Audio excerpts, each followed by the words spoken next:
So ngayon po, malalaki na yung aking mga bininhi na siling demonyo pagtawagin.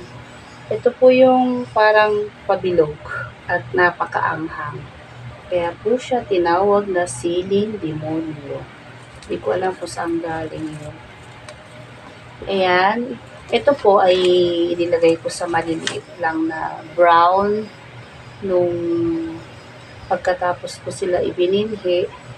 And then, nung medyo lumaki na sila, nilipat ko po sa plastic cup ng milk tea. So, nag-iipon po ako ng ganito para meron po tayong paglilipatan. So, nire-recycle ko lang po sila. Ayan. Kinain na ng insekto yung kanyang mga dahon. So, ngayon lang po ako nagkaroon ng time at ating pong ire-repat na sila kasi para sila po ay lumago. Ayan, binabahayan na po ng mga langgam.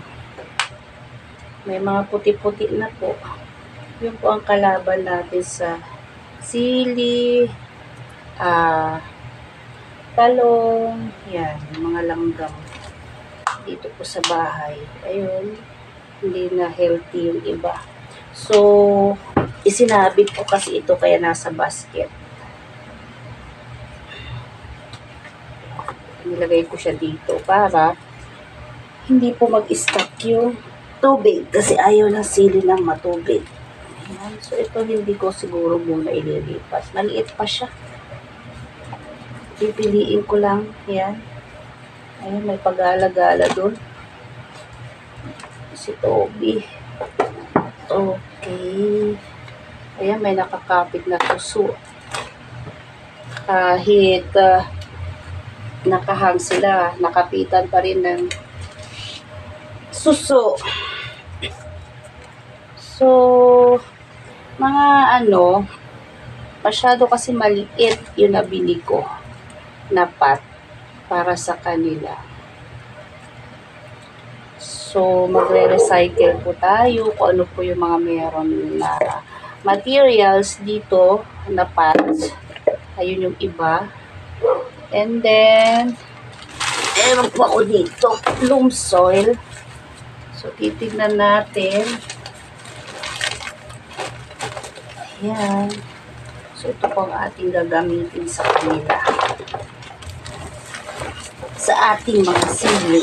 Siling demonyo daw. Hindi ko alam kung bakit naging demonyo. Siguro sa sobrang anghang. Yan. So, loam soil. And then, binigay ito ng aking kaibigan, maski yung itong sili, yung binhi from Ilocos. Binigyan niya ako 2 bilog na hinog na. And then, pinatuyo ko, tapos binilhi ko siya. And then, binigyan niya ako netong lupa na ang sabi niya, onti lang daw. Kasi, parang fertilizer din ito. So, onti-onti lang daw po ang ilalagay. Kasi ang tataba po nung, hindi ko alam po nung fertilizer yan, ang tataba po nung mga bell paper niya. So, ayan, halo ko. Siyempre, kamay-kamay.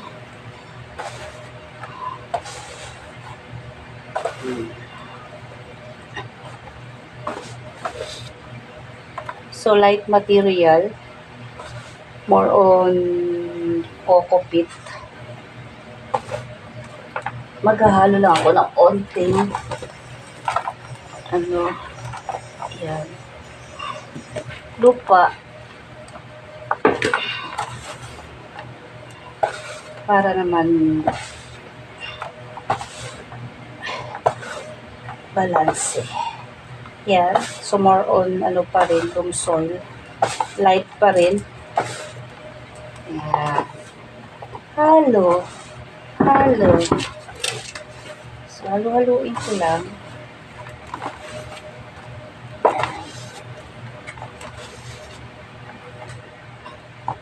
So, unahin ko to.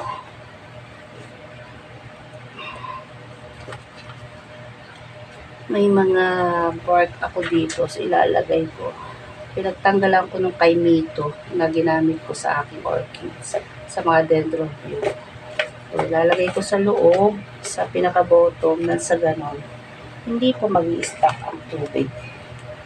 Yan. And then, kaya po ito ginagamit ko kasi madali lang siya i-transfer. Babawas lang ako kasi malalim. Yan. And then, tatabunan ko lang siya. Dadagdag lang tayo ng onting lupa. Okay, so mamaya pag diniligan ko po ito, bababa pa po yung lupa. Ayan. So, one down. Tignan niyo po ito.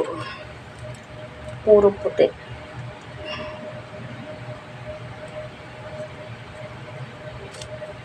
So, tinatanggalan ko na siya ng mga pangit na dahon kasi may para mas madali lumago yung mga nandyan. Mga upcoming leaves niya.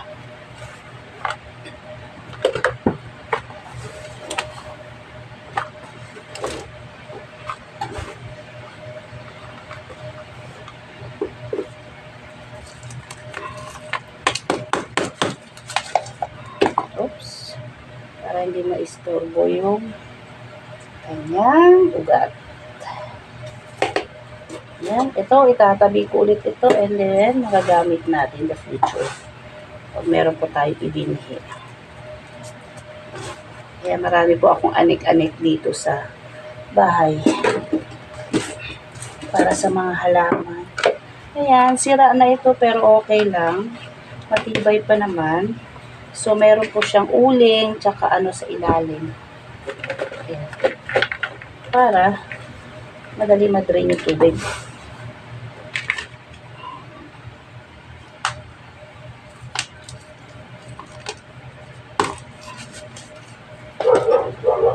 Diba?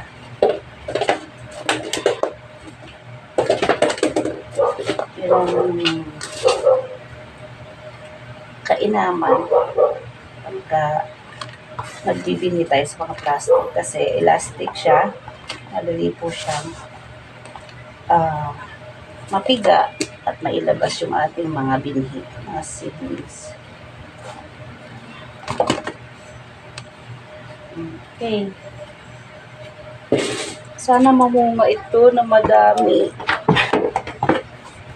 Kasi dito sa bahay, maski sa kabilang bahay, nahihilig po sa sili. Yung ganda oh. Yan. Ito naman, galing ito sa mga orchids na in-order ko, yung mga false. Phalaenopsis. Ayan, na-reuse ko ulit. Toby, kamag-ingay dyan. Kasilip si Toby sa gate. Ayan. No! Pinakita sigurong aso. 4.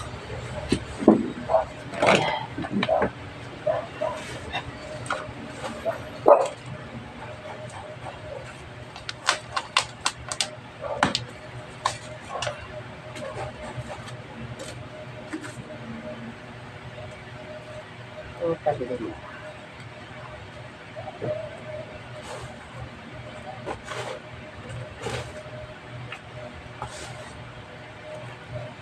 Katakot kasi ako mag-apply ng mga fertilizer sa mga tanim. Lalo na sa mga gulay-gulay, ganyan. Takot ako.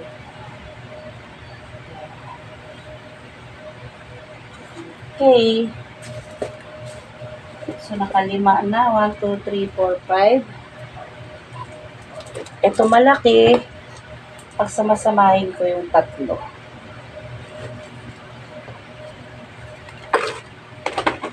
Kasi madidecompose din naman yung ating mga chips, chip bark pagka nagtagal. Pero matagal.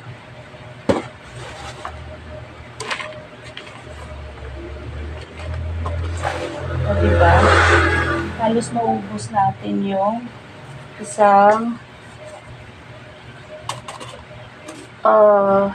hindi pala, halos half lang natin lumsoy. Kasi nagdagdag po tayo ng ordinary soil, topsoil, basta soil. Yan, and then itong isa. So, dalawa lang pala. Para madali sila lumaki. Hoy! Yan.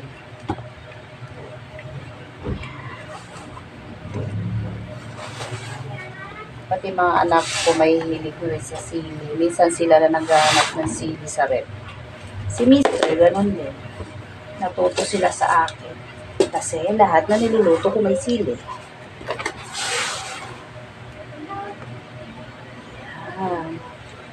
So, time will come, alam ko stable na sila, maaari ko pong i-prone yung top para po katulad nito, pinutulan ko ito, ayan, pinutol ko, hinayaan ko lang, and then nagkaroon siya ng 3 sanga.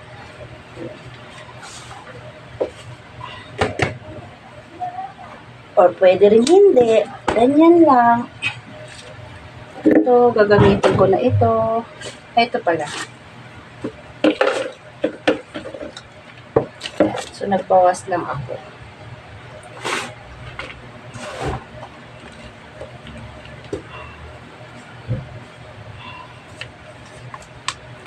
Yan, kasi katulad nito, kumulubot po yung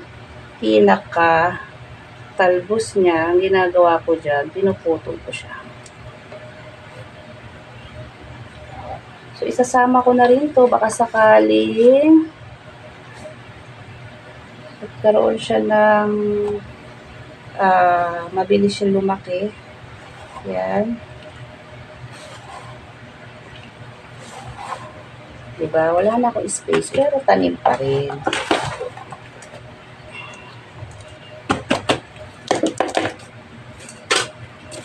Yan. Recycle ulit.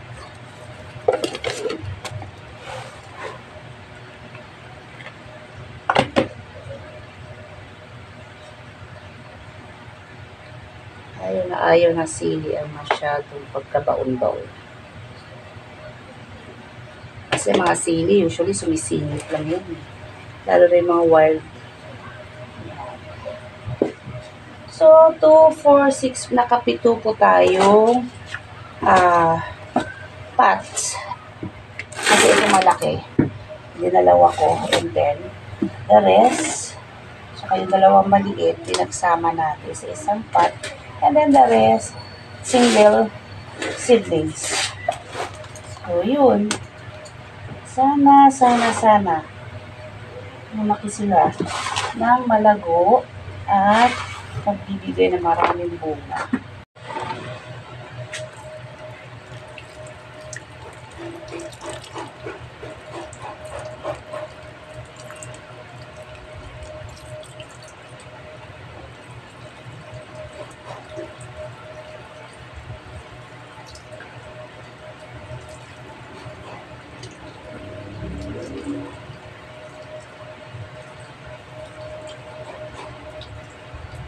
So, diba? Ang bilis ma-drain yung tubig niya kasi light material lang yung ating ginamit na soil. Ayun, so tama na yan. So, hahayaan ko po muna dito sa loob ng bahay. Maybe 2 days. Tapos saka ko siya unti-unti ilalagay sa morning sunlight. Ayan! Tapos na po tayo. Bye-bye na po.